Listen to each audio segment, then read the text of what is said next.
Bonjour, bienvenue sur Radio Mammouth. Nous sommes en studio et nous avons la chance de rencontrer Madame Tenon, professeure de sciences. Bonjour, Henri, comment vas-tu? Très bien. Je donne cours de physique ici à Liégeun. Bonjour. Et Walid, un ancien élève de Liégeun.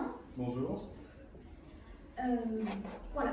Madame, Walid, vous avez réussi votre carrière en sciences, mais j'ai entendu parler que c'était un concours. Pourquoi un concours? Alors, je suis en médecine et pour participer en médecine, il faut d'abord réussir un concours à Bruxelles.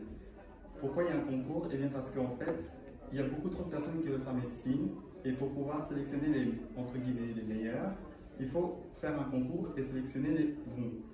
C'est pour ça que le gouvernement a décidé de prendre un certain nombre d'élèves qui méritent par leur cote en faisant un concours. Merci. Madame Tenon, vous avez quelque chose à rajouter? Ben oui, effectivement. Donc, il y a dans le parcours scientifique, les études les plus difficiles sont les études dans le secteur médical, donc devenir médecin, devenir vétérinaire, devenir dentiste, notamment, mais également devenir ingénieur civil. Donc, ce sont des études, tout ça, qui demandent à réussir un concours d'admission, comme l'a dit Walid. Et lors de cette épreuve d'examen d'entrée, si tu veux, les étudiants sont confrontés à devoir répondre à des questions sur toutes les matières enseignées à l'école secondaire, depuis la 3e secondaire jusqu'à la Réto, dans les programmes de sciences fortes. Donc il faut être très fort en mathématiques, très fort en physique, très fort en biologie notamment. Et on peut être fier ici à Liégeun d'avoir des professeurs motivés et des conditions de travail qui font en sorte que nos élèves, s'ils se destinent à ce genre de profession, sont toujours très très bien préparés à réussir ce concours d'entrée. Donc Walid, j'avais une question pour toi. Comment tu as fait à part étudier à fond? Est-ce qu'il y a des choses qui t'ont plus aidé que d'autres ou... Alors, moi j'ai beaucoup assisté aux cours, chaque cours. Parce qu'on dit souvent qu'aller au cours, c'est déjà 50% du travail. Et le reste, je le faisais chez moi, donc c'est le dernier 50%. Le plus important, c'est d'être constant dans son travail, de ne pas accumuler du retard et de tout étudier par la dernière minute. Parce qu'en biologie, on a un syllabus de 300 pages et en chimie de 1500 pages. Donc, vaut mieux faire 10 pages par jour que 1500 la veille. Et c'est plus de la rigueur que de l'étude en vrai. Mais donc vous avez fait les concours, mais vous voudriez faire quoi comme sorte de médecine? Plus dans la chirurgie, plus... J'aimerais bien me baser plus sur la chirurgie, oui.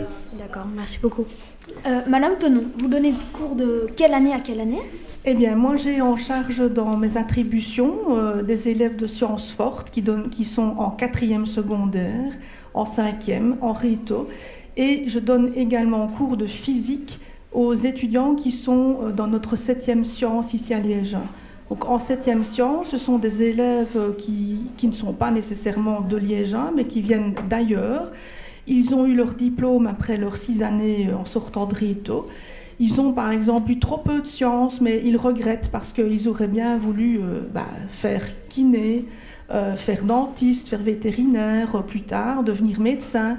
Ils se rendent compte qu'ils n'ont pas un bagage scientifique suffisant. Donc ils font une 7e année ici à Liège pour se remettre à niveau. Et par exemple, l'année dernière, encore une fois, notre 7e a bien fonctionné. 6 de nos étudiants en 7e ont réussi ce fameux concours d'admission que Walid a réussi en sortant de sa Réto. Voilà, on est très fiers de nos étudiants. Et vous avez eu Walid Alors j'ai eu le bonheur, parce que c'était un véritable bonheur d'avoir un élève comme Walid en classe, mais il n'était pas le seul, il y en avait d'autres. Je l'ai eu en 4e seulement, à mon grand regret. Après, c'est d'autres collègues qui ont participé à sa formation scientifique. Et voilà, mais lui et moi, on ne s'est jamais oubliés. Et la 7e, c'est une année en plus? Voilà, donc si quand tu sors de rhétorique ici à Liégeun et que tu as eu, par exemple, une grille de langue, tu avais forcément sciences faibles, ou que je sais pas, tu as fait une grille de sciences économiques ou tu as fait une grille d'options histoire, et puis finalement tu te dis non, tout compte fait, en mûrissant, en grandissant, je me rends compte que c'est plus le domaine scientifique qui me plairait. Pas forcément devenir médecin, hein, kinésithérapeute, faire le biomédical, devenir prof de chimie, devenir prof de bio. Hein.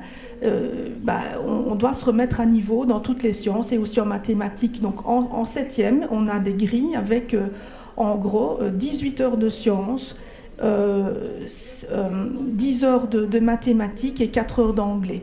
Et avec ça, en une année, on revoit toute la matière qu'on aurait dû apprendre en 3 ans à l'école secondaire. Mais vous, Madame Thon, quel est votre parcours en résumé? Mon parcours à moi, depuis l'école, tu veux dire? Oui, c'est ça. Alors, écoute, moi j'étais élève à l'Athénée Royal de Chênay, donc j'ai eu d'abord pendant 4 années une grille avec 4 heures de latin. Et puis j'ai décidé de prendre les maths fortes, les sciences fortes, parce que j'ai tout de suite su que je voulais devenir ingénieur civil. Et j'ai bien réussi mes études à l'époque là-bas. J'ai fait mes 5 années d'études universitaires. Je suis diplômée ingénieur civil en électromécanique et plus spécialisée pour les techniques d'aérospatiale. J'ai travaillé dans ce secteur-là pendant une dizaine d'années. J'étais notamment assistante à l'université aussi pour les élèves qui étaient en ingénierie. Je leur donnais des séances de travaux pratiques. Et puis un jour, j'ai eu mes bébés. Voilà, je ne voulais rien déléguer à personne et c'était très compliqué de gérer mon travail d'ingénieur, même s'il me passionnait. Avec un autre mari, mon mari est ingénieur aussi, donc c'est un autre ingénieur.